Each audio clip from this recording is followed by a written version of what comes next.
Благотворителен бал под патронажа на спортния министър Свилен Нейков събра средства за деца, изоставени от родителите си. Професионални танцори и популярни личности танцуваха заедно в името на благотворителната кауза. Участниците са репетирали танците в продължение на 2 месеца и се включиха в събитието безвъзмездно.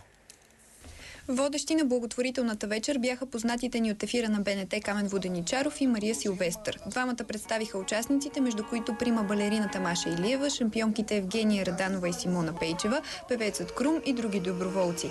Вместо с аплодисменти публиката оцени всеки танц със средства в помощ на каузата. И само за 3 часа бяха събрани 44 000 лева. В благородното начинание, макар и без да танцува, се включи и премиерът, който също направи дарение. Въпреки своята натовареност, те присъстваха на всички репетиции и изключително прецизно си подготвиха своя танц. Каузата се оказва силна мотивация. Всяка година у нас около 1500 новородени биват изоставени, защото родителите им не могат да се грижат за тях. Ако има проблем в едно семейство, нека всички да помогнем на това семейство, за да не се случи така, че то да се разпадне, детето да трябва да отиде в социален дом.